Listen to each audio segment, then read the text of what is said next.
The rain didn't fall. Thick sheets of it draped the car. Windows like silk soaked in smoke. Trees blurred. Streetlights blinked through the haze like dying stars. Inside the black vehicle, silence reigned.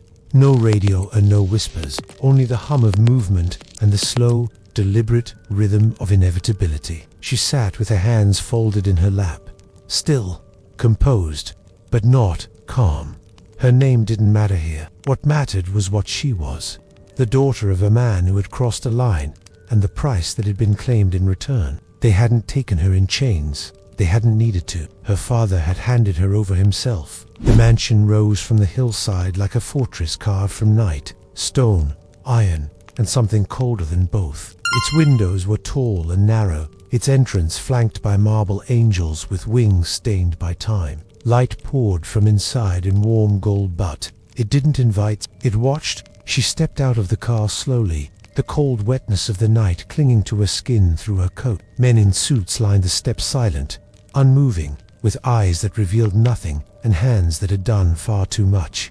At the top, the door opened. No one spoke, no one welcomed, but someone waited. She entered the house as if entering the lair of something sleeping. The floor beneath her heels was black marble, veined with gold. The walls were covered in textured charcoal wallpaper, broken by oil paintings of ships at sea, women in mourning, and eyes that followed. Crystal chandeliers hung above, but their light was low, warm, almost hesitant. The man who owned this place was nowhere in sight, but his presence was. It clung to the walls, saturated the furniture, lived in the silence. The servants took her coat without touching her skin. She was led down a corridor that smelled of firewood and faint smoke, past heavy wooden doors, until they reached one that opened onto a room not of captivity, but of control. Her quarters were larger than her childhood bedroom. A fireplace flickered low on one side, casting restless shadows across the ornate ceiling. Velvet curtains hung thick over the windows, swallowing the sound of the rain.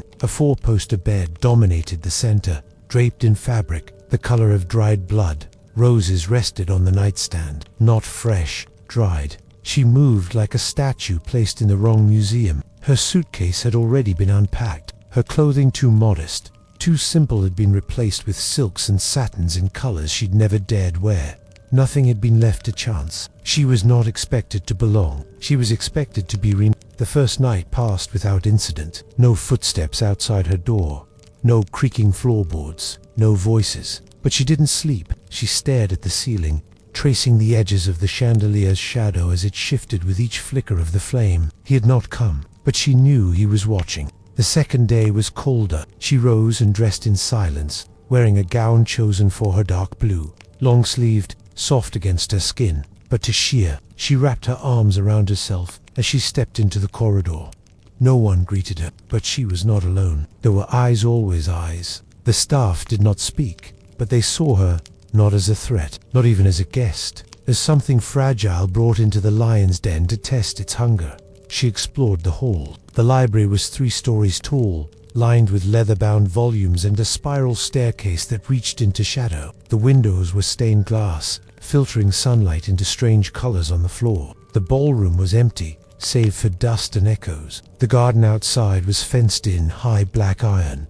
No flowers bloomed up, only sculpted hedges and statues with blank eyes. This place was not built for beauty, it was built for power, and he lived at its center. She did not see him, but once passing the eastern wing, she felt him. She paused at the end of the corridor, heart still, breath shallow. He stood with his back to her, near a fireplace, tall, still, dressed in black. He didn't turn, but her presence was known. She left without a word, but something followed her back to her room.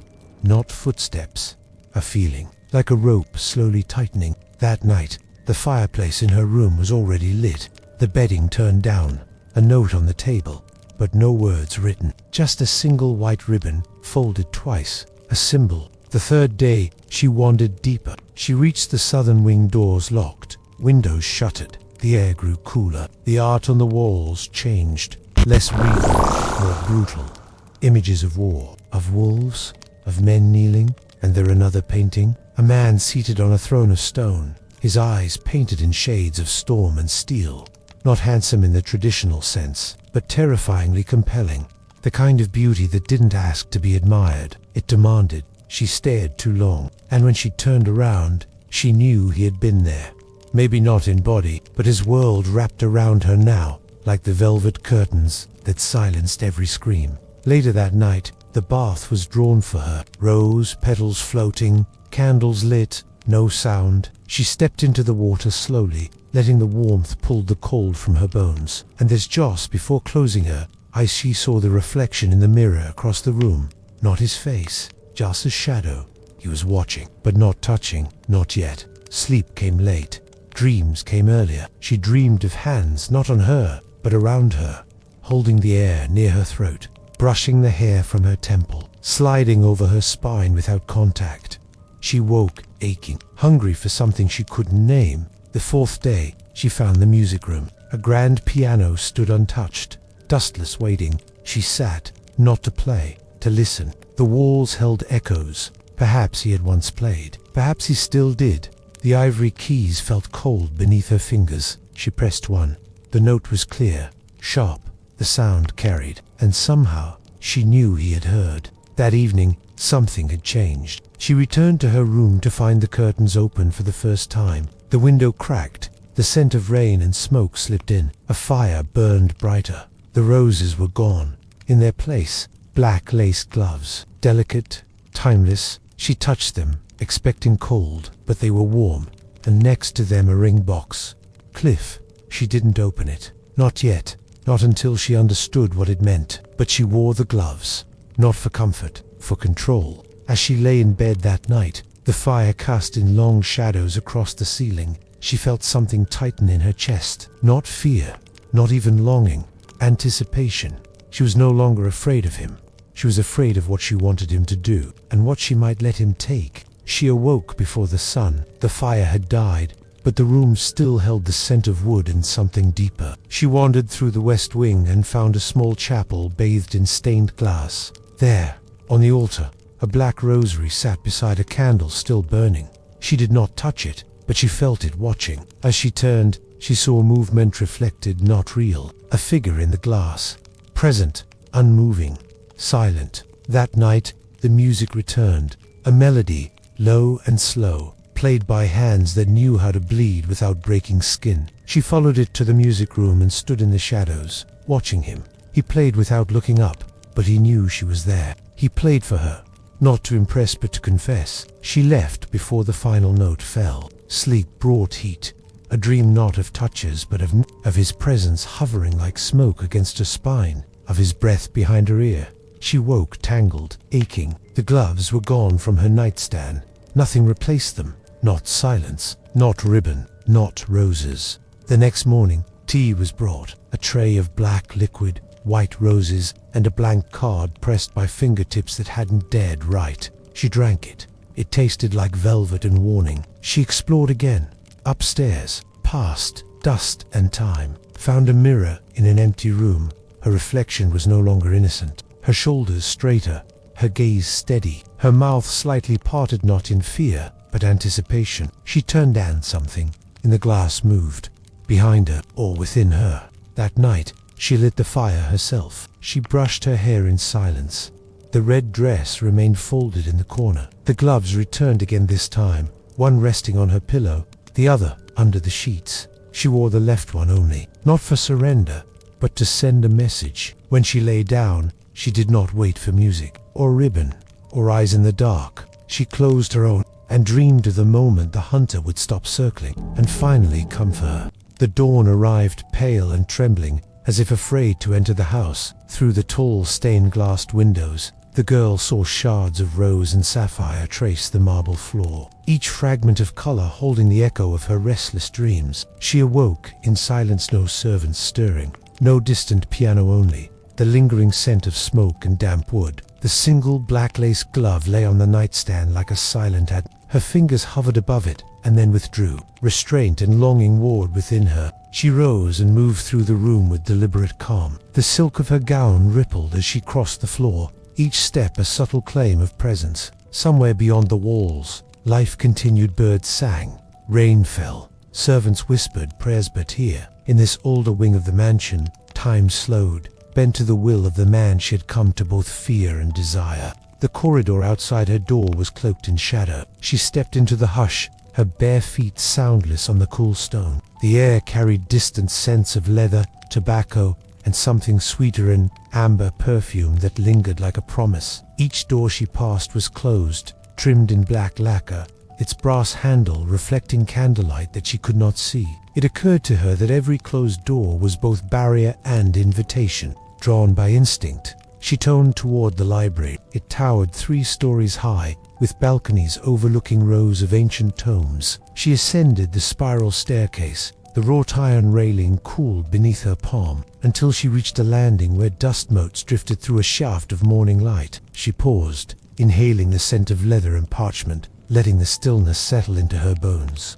On a reading desk, she found a journal bound in midnight blue leather. The cover bore no name but was scratched with symbols she did not recognize. She opened it to a page where a single line of handwriting trailed off into a swirl of... The ink was dark as blood. She traced the letters with her fingertip, feeling the weight of thought behind each curve. The words spoke of desire as both poison and cure, of the need to dominate and the fear of surrender. She closed the journal carefully, heart fluttering. Below her, somewhere in the east wing, the piano began its slow lament. She descended again, following the melody through velvet-draped hallways. At the music room's threshold, she paused, shadows clinging to the corners, candle flames dancing on high ceilings. Through frosted glass, she saw his silhouette, broad shoulders dipped to the keys, hands moving with lethal grace. He played not to perform but to exercise memories. Each chord was a confession, each pause a restraint of torment. She watched until the final note quivered in the air,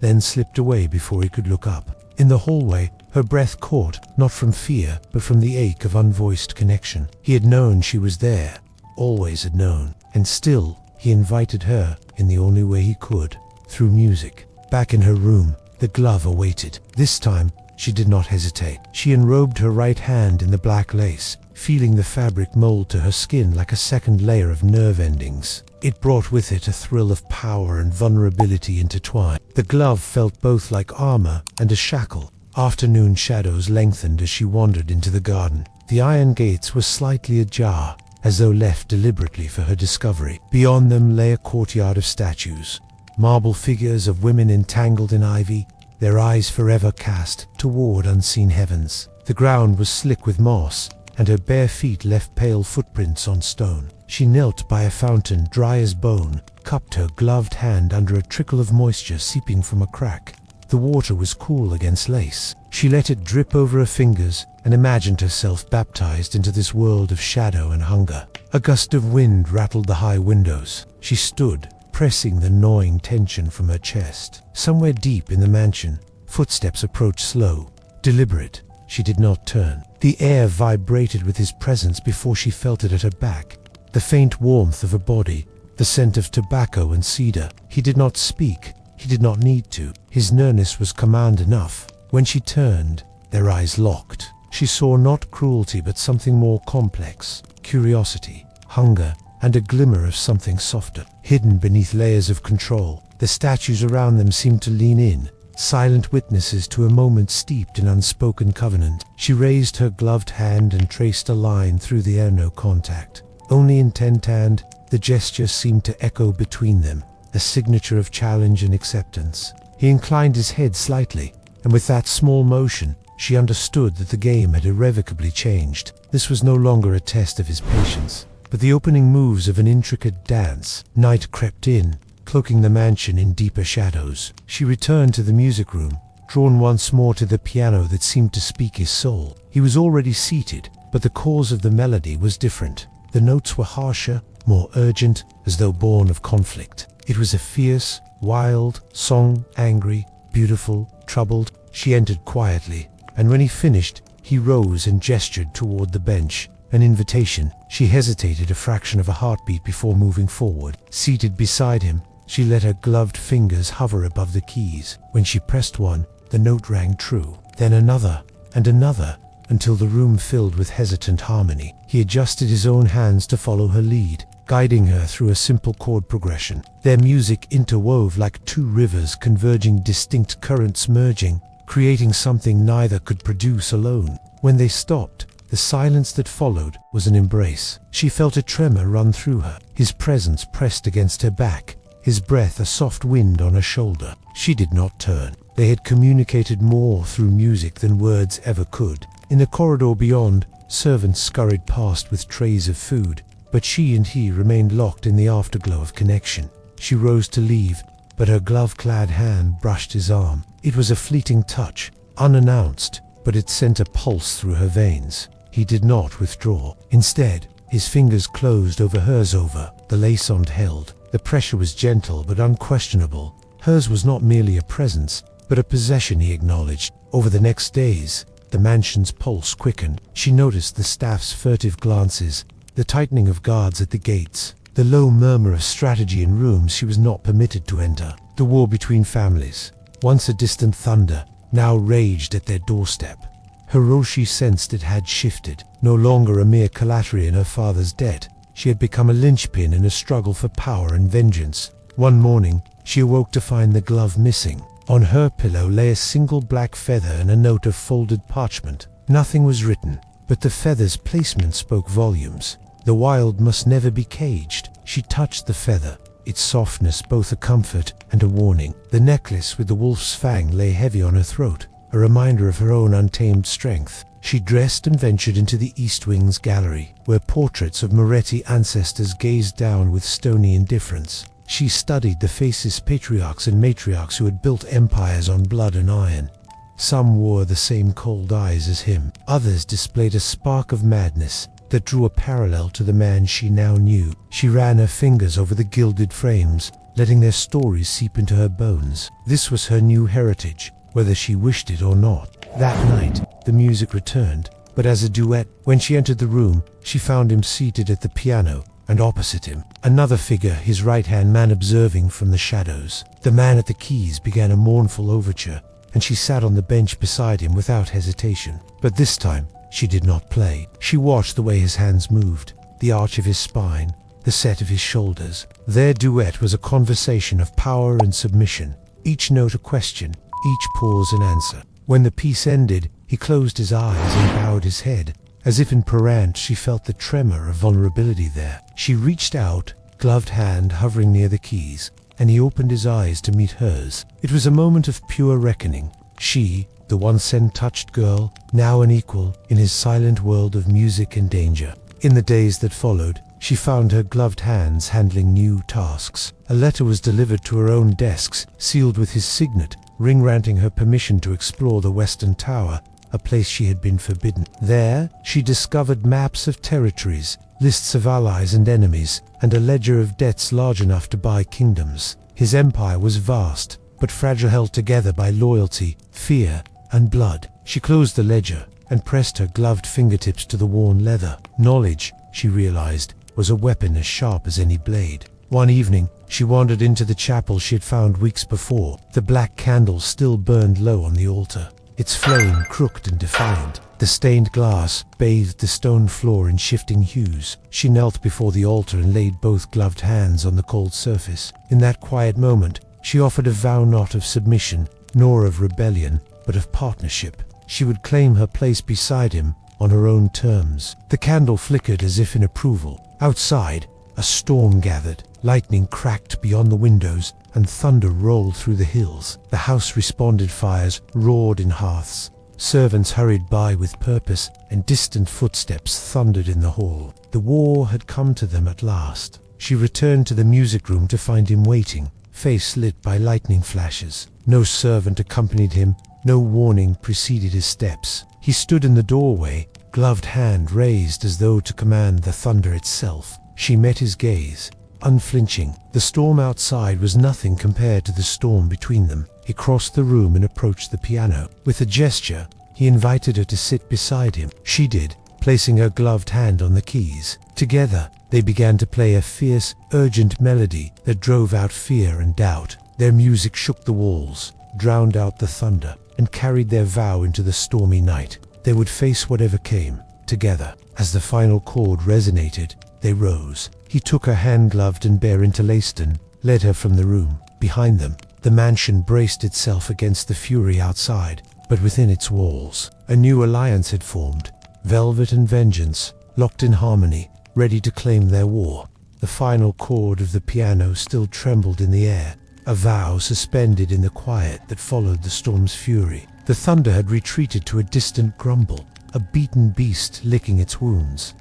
He did not release her hand. The intertwining of their fingers, his bare skin over the fine mesh of her glove, was an anchor in the chaos, a point of searing, impossible truth. He led her from the music room, not toward her quarters, but toward the heart of the beast, the West Wing. The corridors, once silent and empty, now thrummed with a contained, lethal energy. Men with broad shoulders and hard eyes moved with a hushed urgency, their shadows dancing on the walls in the flickering, unsteady light of emergency lamps. The scent of ozone from the storm mingled with the metallic temps of gun oil and pure, undiluted tension. None of them dared to meet her eyes, but she felt the weight of their sideways glances, questioning, assessing.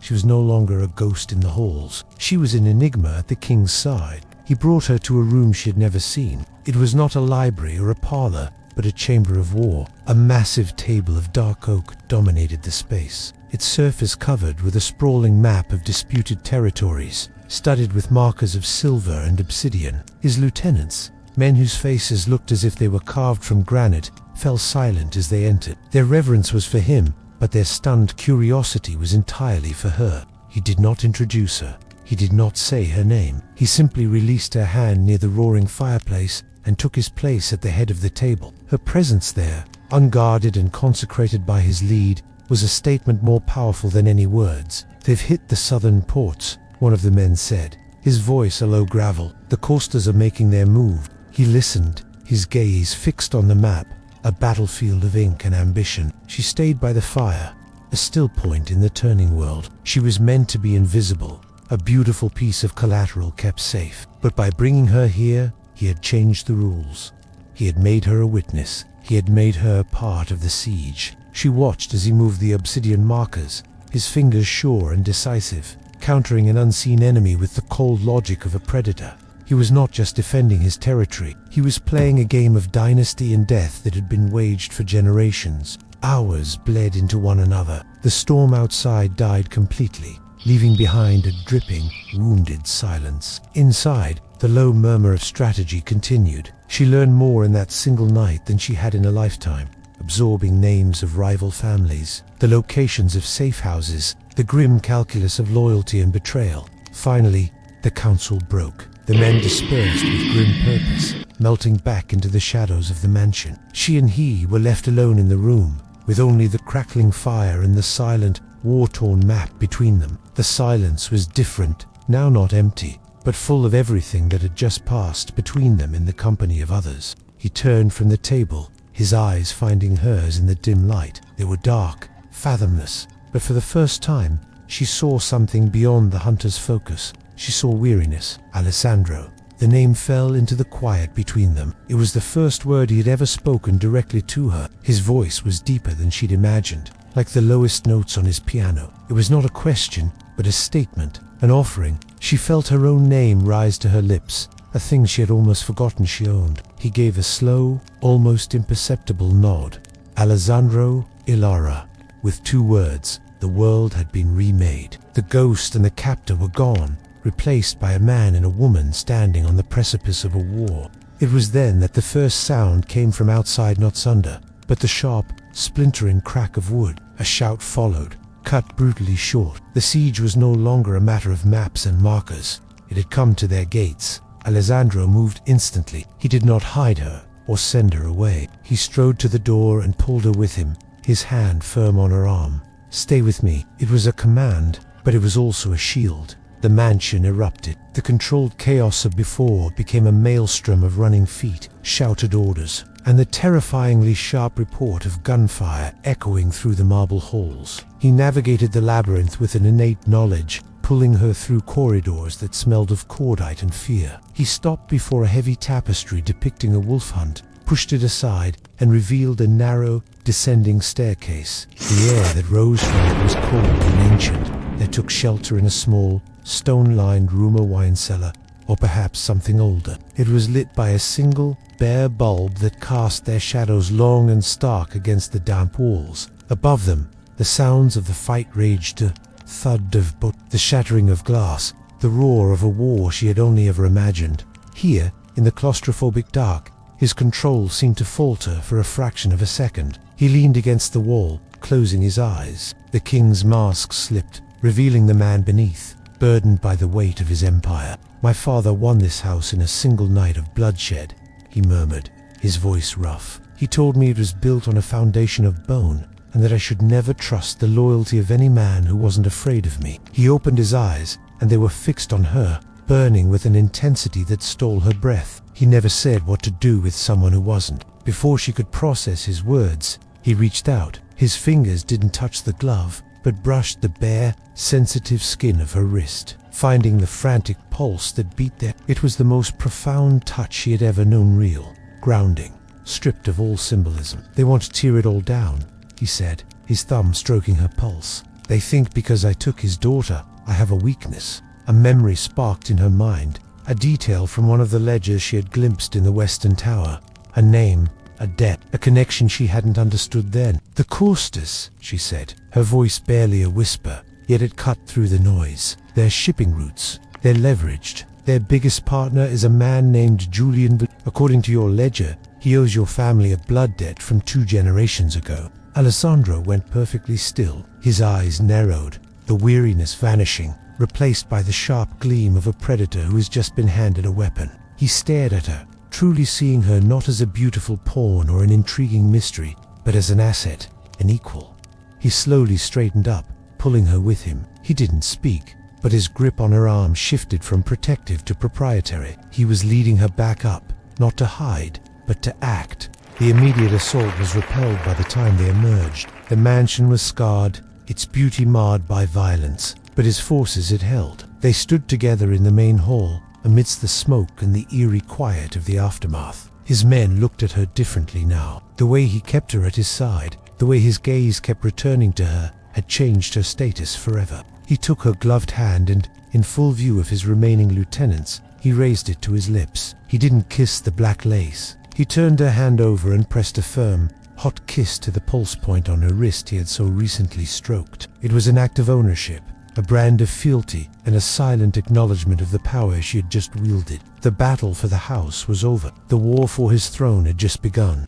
The dawn that followed the siege was grey and bruised. A funereal quiet had fallen over the mansion, broken only by the crunch of broken glass underfoot and the low, respectful murmurs of the staff as they began the solemn task of erasing the evidence of war. The scent of bleach and blood hung in the air, a harsh perfume of survival. Elara did not remain in her room. She descended the grand staircase, her silk gown trailing over debris, and took a cloth from a maid, kneeling to help wipe a dark stain from the marble floor. The servants stopped and stared, but Alessandro's right-hand man, a grim-faced man named Marco, simply nodded at her, a silent gesture of acceptance into their ranks. She was no longer a guest or a prisoner. She was part of the house's recovery, a small act, a symbol that she had chosen her side. When Alessandro found her, her hands were dirty and her expression was set. He watched her for a long moment, his face unreadable, before placing a clean cloth in her hand and dismissing the servants with a flick of his wrist. "This is not your work," he said, his voice low. "It is my home," she replied, meeting his gaze without flinching. A flicker of something surprise, respect, perhaps even admiration warmed his eyes. The war had forged a new intimacy between them, one built on shared danger and whispered strategy in the dark. But the foundation of that intimacy was about to be tested. A messenger arrived midday, looking pale and shaken. He carried a sealed letter, not from the Costas, but from an outlying territory loyal to Alessandro. He read it, standing in the ruined gallery, the painted eyes of his ancestors gazing down upon him. Elara watched as the muscles in his jaw tightened, his knuckles turning white where he gripped the parchment. He didn't have to tell her. She knew the betrayal was deeper than a rival family's ambition.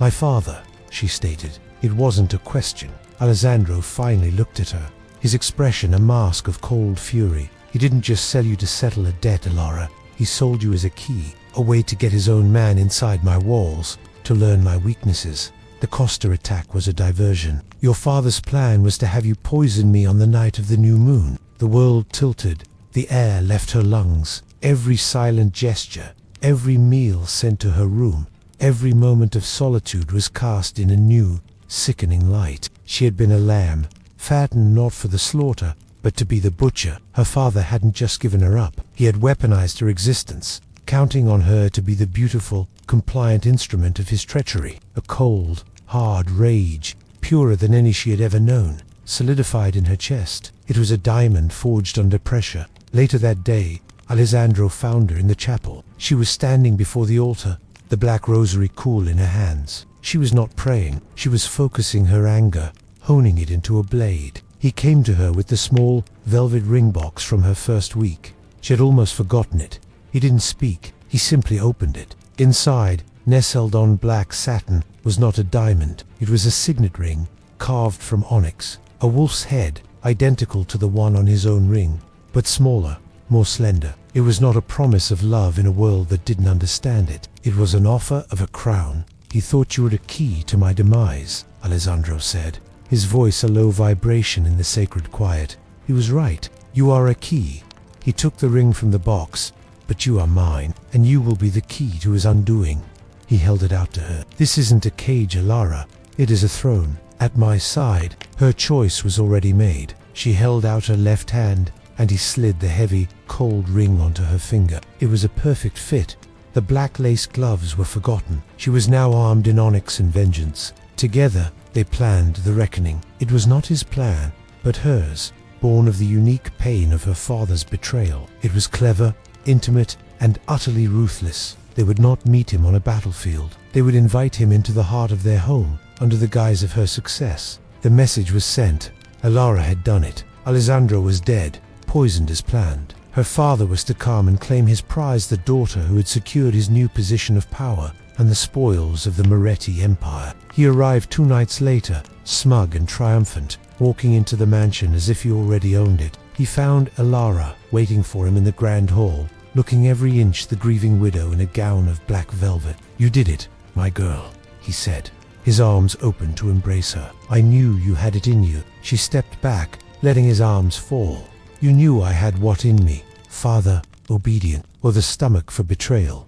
His smile faltered, and then he saw him. Alessandro stepped out from the shadows of the grand staircase, whole and radiating a deadly calm. At his side, Marco and his men emerged from every doorway, sealing the hall. Her father's face went white with terror and disbelief. "How?" "She chose a different king," Alessandro said simply, coming to stand beside Alara, placing his hand on the small of her back. Alara looked at the man who had given her life only to use it as currency. There was no pain left, only a cold, clean emptiness. "You built your life on selling things, father," she said, her voice steady and clear. "Your honor, your allies, your daughter. It's a shame you never learned the value of anything." That was her final judgment. She turned her back on him as Alessandro's men took him away. His fate would not be a quick death, but a long, slow erasure in the deepest dungeon of the house he had tried to steal. The ultimate power was not in killing an enemy, but in making the world forget he ever existed. With the reckoning complete, a new kind of silence settled over the mansion. It was not the silence of fear or waiting, but of peace. The war was over. Their throne was secure. Days later, Alara stood with Alessandro on the balcony overlooking the gardens. The statues watched them, no longer seeming like captives, but like subjects. He came up behind her, wrapping his arms around her waist, pulling her back against his chest. He rested his chin on her shoulder, their signet rings clinking softly together as his hand covered hers on the stone balloon. "The music room has been restored," he murmured into her hair. "I thought, perhaps, you might like a real lesson." She leaned into him, a real smile touching her lips for the first time. The girl who arrived in the rain was gone forever. The woman who stood in her place had walked through fire and shadow to find her strength. She had been the price, the pawn, and the weapon. Now, beside her king, in their fortress of velvet and vengeance, she was finally the queen.